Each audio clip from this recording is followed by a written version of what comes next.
Welcome to the Real News Network. I'm Sharmini Peries coming to you from Baltimore.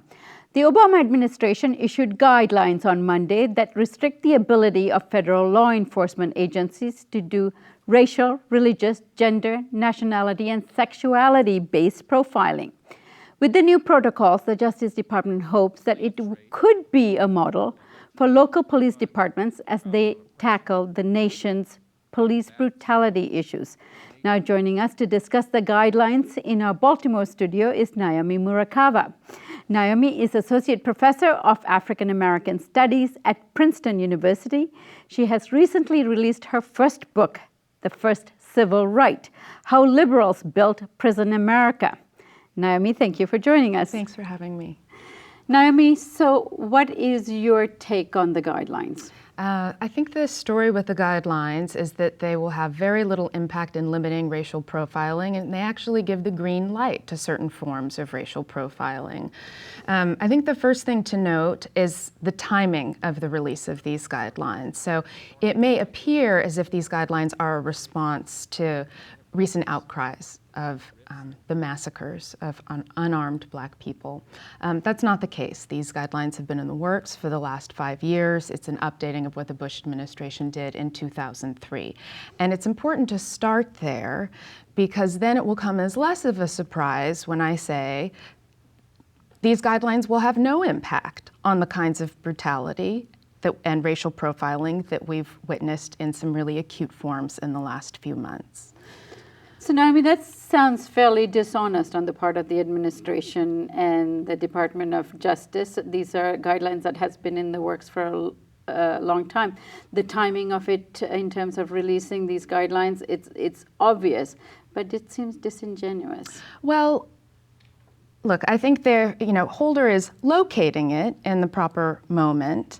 I think the important thing to say is whether or not these guidelines would be released yesterday or a month ago or a year from now, the bottom line is that they do nothing to change the letter of the law with regard to racial discrimination.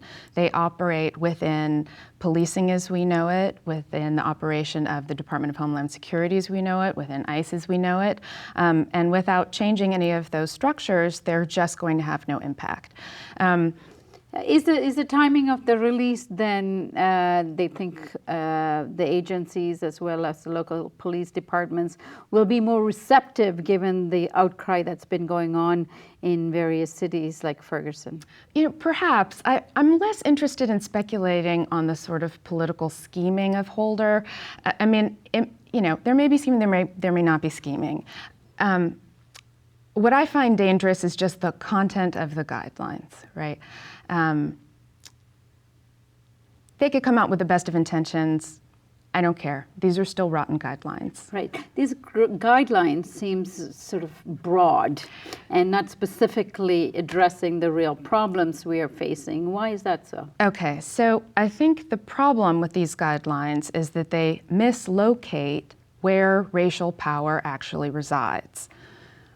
This happens in two ways. One is at the level of governance. This is the most obvious way. So most policing happens at the local level. These are guidelines just for the federal level. That's fine. They want them to be a model for what can happen at the local level.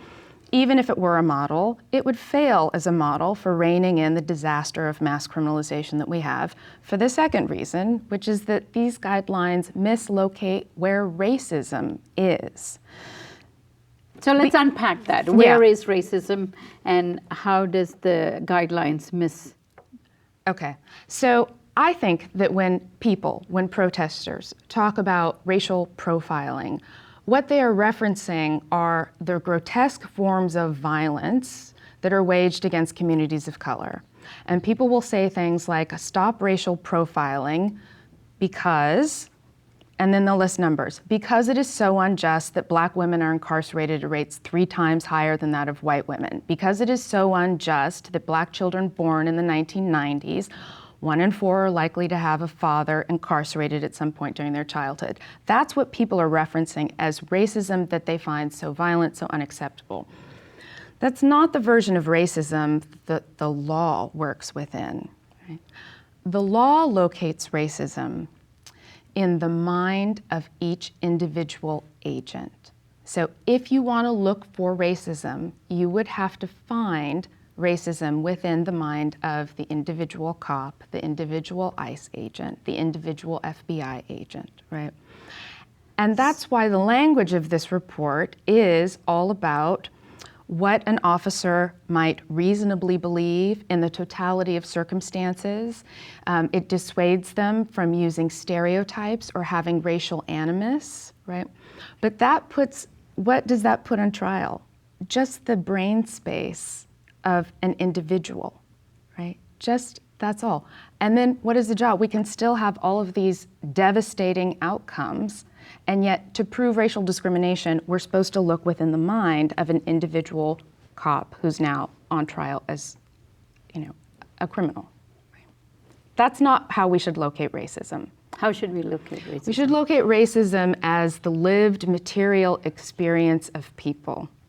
The definition of racism that I most prefer is actually Ruth Wilson Gilmore's. She's a geographer at CUNY, and her definition is that racism is the state-sponsored and extra-legal reproduction and exploitation of group-differentiated vulnerability to premature death. Group-differentiated vulnerability to premature death. I know that's a mouthful, so you should just say Black Lives Matter. We're going to locate racism in those things which mark Black lives as irrelevant and as expendable. That's where we should locate it.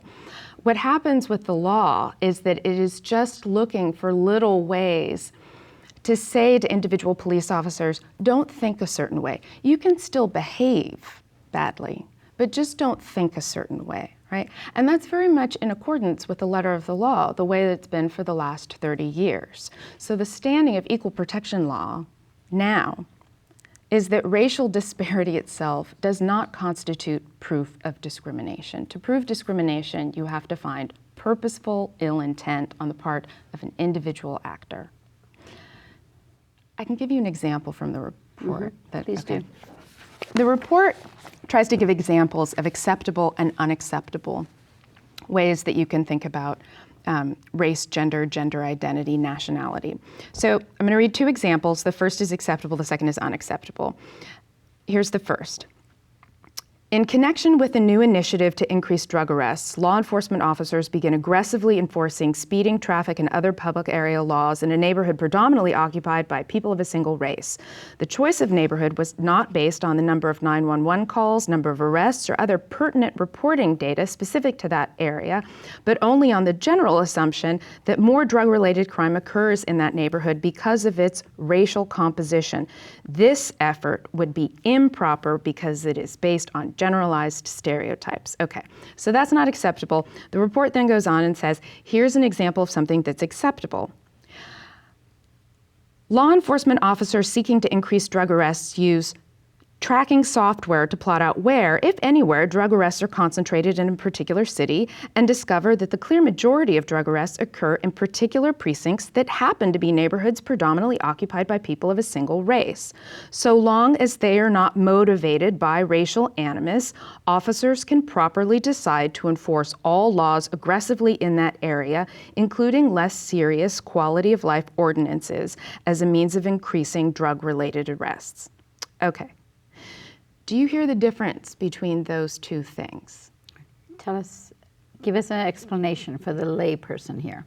If you live in that neighborhood and you're subject to stop and frisks and your brother is taken away on a petty drug charge and people are subjected to pat downs and there are arrests for vagrancy and curfew law violation and everything else, do you think it matters to that person if they say, oh, this comes from the animus of an officer versus the data points suggest that this is the correct place to police? Does that make any difference, right?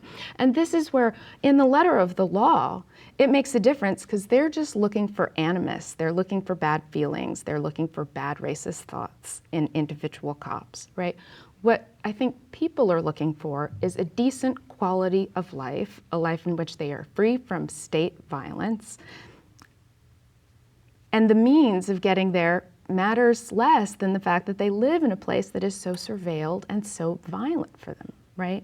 So this legislation doesn't quite get at what we need to get at in the police forces and the systemic racism that is applied to communities. Now, sorry, I'm even going to go a little bit farther and say this is actually a prescription for the proper way to go about policing Harlem and every other Black neighborhood. This is a way of saying if you can find the data software that compiles the drug arrest statistically in a way that makes it okay for you to police in those places. This is how to get away with it.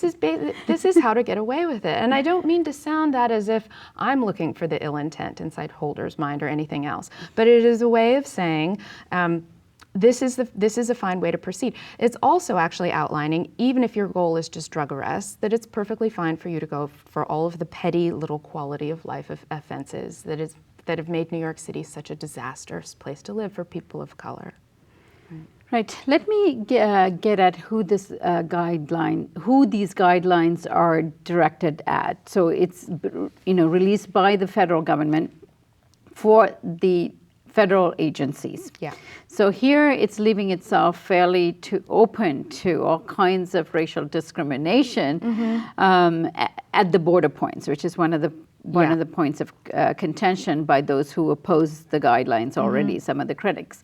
Now, what does that mean when people are coming to our borders and coming to the United States?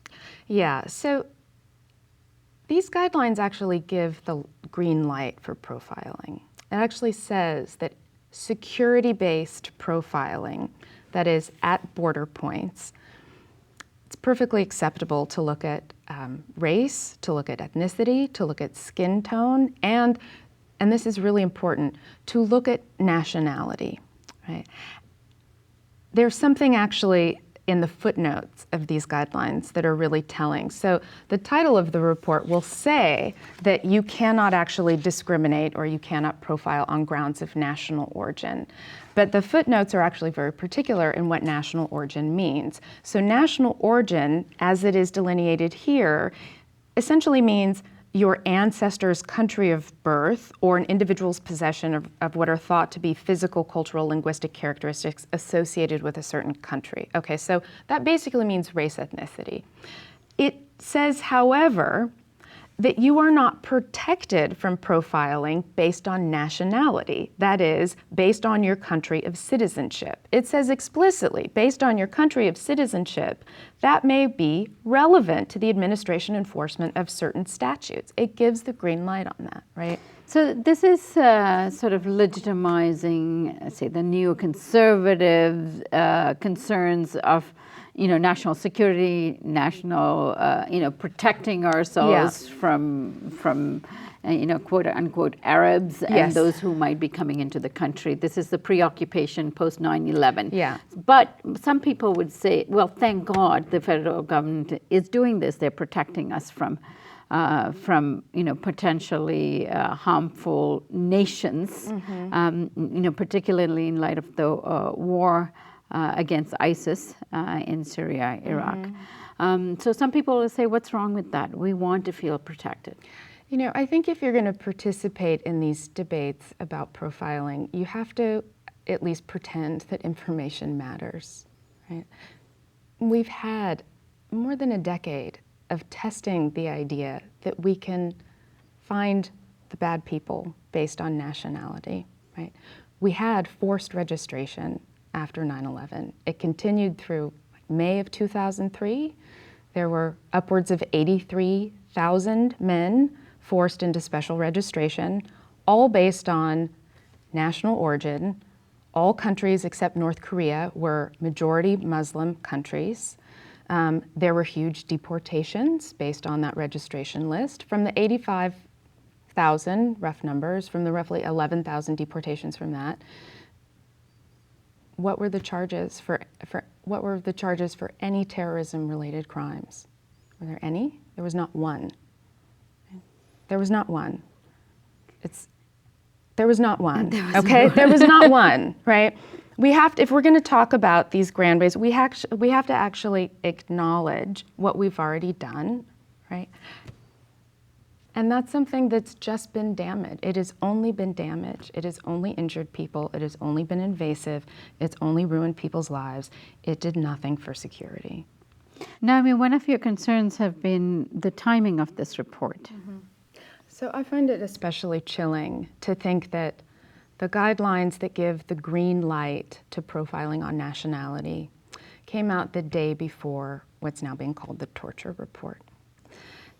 And the reason I find it so disturbing to put these reports side by side is that we are at a moment with the torture report where there is some hand-wringing going on in DC. There is some kind of statement that is, we shouldn't have let this happen. There's a little bit of self-righteousness in the statements of, never again, not on our watch, right?